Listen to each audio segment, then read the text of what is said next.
इससे कि पहले की जो वीडियो हैं उनमें हम जो संस्कृत वर्ण नाम परिचय संज्ञा उपसर्ग ये सब कंप्लीट कर चुके हैं। अब इस वीडियो में जो एनसीईआरटी के अनुसार चौथा टॉपिक है अव्ययानी, उसको पढ़ेंगे। और चलिए शुरू करते हैं। न व्ययति अव्ययम अर्थात जो अपरिवर्तनशील होते हैं या अविकारी शब्द अव्यय कहलाते हैं।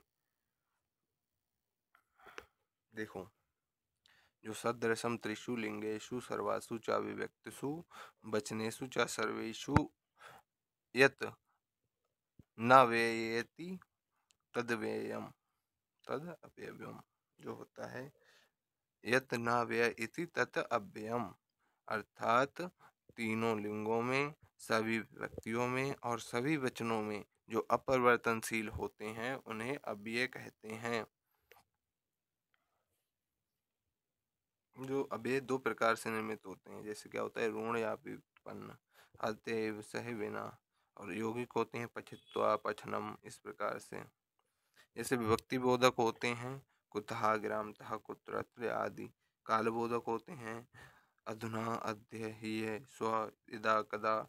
प्रकार बोधक होते हैं यथा कथम तथा इदम। ये विविध अव्यय होते हैं अनकेशा। इस प्रकार से अव्यय अनिश्चित होते हैं, अर्थात अव्यय अनंत होते हैं। समझ रहे हो? सभी उपसर्ग अव्यय हो सकते हैं परंतु सभी अव्यय उपसर्ग नहीं हो सकते, क्योंकि उपसर्ग नियत होते हैं। आपको बताया था कितने हैं, 22 हैं। तो उपसर्ग तो अव्यय हो सकते हैं लेकिन अव्यय उपसर्ग नहीं हो सकते हैं।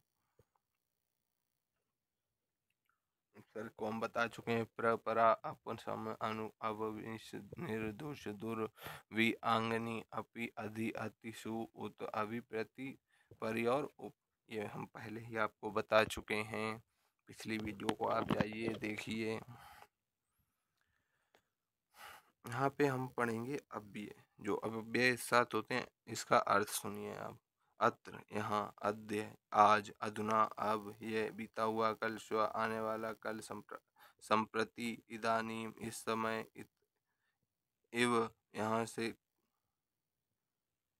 कुत मीस कहाँ से, यत्र मीस जहाँ, सन धीरे मंद, तीव्रम तेज, उच्च ऊंचे से, नीचे नीचे से, ऊपरी ऊपर, अधा नीचे, अधि अंदर, अभिता उभयता दोनों ओर जो होता है, परितः चारों ओर होता है, सर्वथा सभी ओर होता है, शमया समीप होता है, निष्कषा निकट, या कष्ट दुख प्रति की ओर, पीछे, नमः प्रणाम स्वाहा आहुति। इस प्रकार से ये जो हैं आप इनको देखिए, ये अनंत होते हैं। आप पहले ये ध्यान रखिए किसी भी वर्ण में जब जो उसमें समाप्त नहीं होगा या अपरिवर्तनशील होगा उसे अव्यय कहेंगे। समझ रहे हैं बात को? जैसे आप सबसे पहला उठा लीजिए, इसमें आप कैसे पहचानेंगे? सबसे पहला आप लीजिए अत्र, है ना? तो सबसे पहले आप अत्र से, अत्र का अर्थ क्या हुआ? यहाँ से यहाँ, इसका अर्थ हुआ। तो हम लोग क्या बोलते हैं, अत्र उपविश तावदागच्छतम, ये होता है तावत आगच्छामि, तब तक आता हूँ, यहाँ बैठो। समझ रहे हो? इस मतलब से इसमें क्या है, यहाँ बैठो तब तक आता हूँ। मैंने किसी से बोला, मान लो यहाँ बैठो तब तक मैं आता हूँ, ठीक है? तो इसमें जो अव्यय है वो यहाँ जो है ना, वो यहाँ पर ही रहेगा, उससे कुछ मतलब नहीं होगा, वो कहीं नहीं जाएगा, उसमें कोई परिवर्तन नहीं होगा। समझ रहे हो?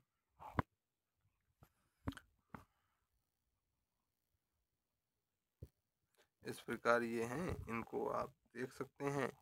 ये काफ़ी अनेक हो सकते हैं, कोई इनमें लिमिट नहीं होती है।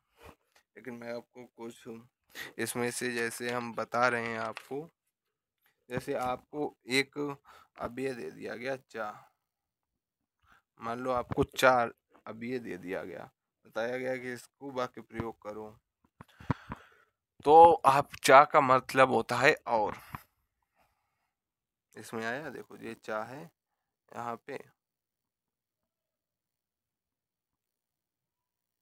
ये है चा, चा का मतलब होता है और।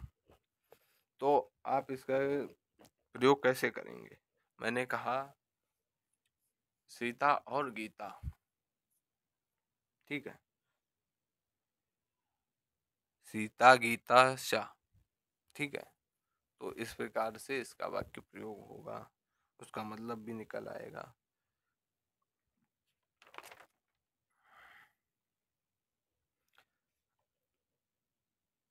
ये अनेक तो होते हैं, लेकिन आप इसकी सबसे पहले चा मैंने क्यों लिया? अब इसके बाद आता है अपि। ये बहुत सारे हो सकते हैं, लेकिन अपने जो सिलेबस में है आप वही देखिए। लेकिन बता देते हैं, कभी इधर उधर हो जाता है। सबसे पहले चा मैंने बता दिया। अब है अपि। अपि का मतलब होता है भी। पुस्तकम अपि आनय, पुस्तक भी लाओ, इस प्रकार से, समझ रहे? फिर खलु है, ही है, तू है, किल, ननु, वा और चा है, इस प्रकार से।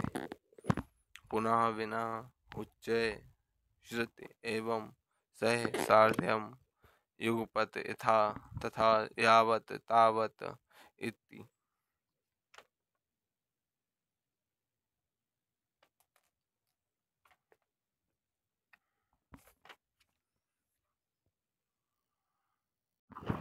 अभी में आप सबसे मेन चीज यही ध्यान रखना कि वो तीनों लिंगों में, सब विभक्तियों में, सब वचनों में एक समान ही रहते हैं। चाहे कोई सा लिंग हो, वचन हो, विभक्ति हो, उनमें कोई परिवर्तन नहीं होगा। और यही शब्द अव्यय कहलाते हैं। और इसमें आप वाक्य अच्छे से देख के पहचान सकते हैं। समझ रहे हैं बात को?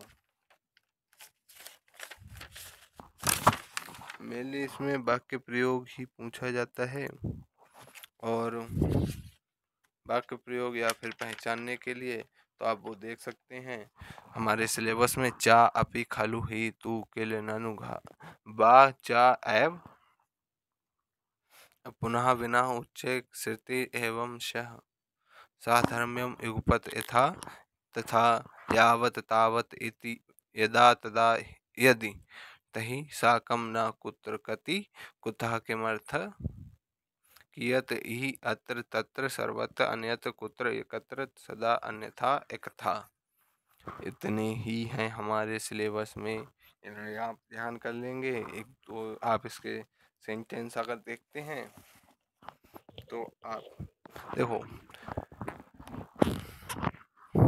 मैं आपको समझाने के लिए वीडियो दे सकता हूँ। नोट्स आपको पीडीएफ चाहिए या कुछ भी चाहिए तो उसके लिए आपको कांटेक्ट करना पड़ेगा। आप वीडियो देखिए, कमेंट कीजिए, जो भी डाउट है आप पूछिए।